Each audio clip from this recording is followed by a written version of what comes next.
Breaking news చూస్తున్నాం. తెలంగాణ స్థానిక సంస్థల ఎన్నికలపై తెలంగాణ కేబినెట్ కీలక నిర్ణయం తీసుకుంది. ప్రజాపాలన వారోత్సవాల తర్వాత స్థానిక సంస్థల ఎన్నికలు నిర్వహించాలని నిర్ణయించింది. డిసెంబర్ 1వ తేదీ నుంచి 9వ తేదీ వరకు తెలంగాణ వ్యాప్తంగా ప్రజాపాలన వారోత్సవాలు నిర్వహించనున్నారు. వారోత్సవాలు ముగిసిన వెంటనే డిసెంబర్ 2nd వీక్లో షెడ్యూల్ విడుదల కానున్నట్టు తెలుస్తోంది. అయితే సర్పంచ్ ఎన్నికల ముందు నిర్వహించి మరికొంత సమయం తర్వాత ఎంపీటీసీ, జెడ్పీటీసీ ఎన్నికలు నిర్వహించే అవకాశం ఉందని సమాచారం.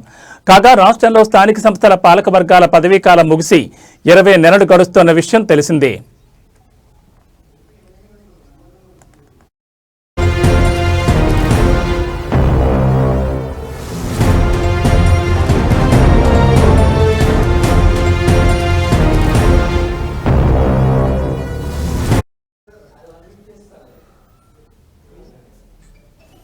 బ్రేకింగ్ న్యూస్ చూస్తున్నాం. స్థానిక సంస్థల ఎన్నికలపై తెలంగాణ కేబినెట్ కీలక నిర్ణయం తీసుకుంది.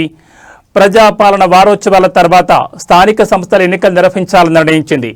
డిసెంబర్ 1వ తేదీ నుంచి 9వ తేదీ వరకు తెలంగాణ వ్యాప్తంగా ప్రజాపాలన వారోత్సవాలు నిర్వహించనున్నారు.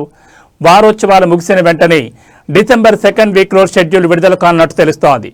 అయితే సర్పంచ్ ఎన్నికల ముందు నిర్వహించి మరికొంత సమయం తర్వాత ఎంపీటీసీ, జెడ్పీటీసీ ఎన్నికలు నిర్వహించే అవకాశం ఉందని సమాచారం. కాగా రాష్ట్రంలో స్థానిక సంస్థల పాలక వర్గాల పదవీ కాలం ముగిసి 20 నెలలు గడుస్తున్న విషయం తెలిసిందే.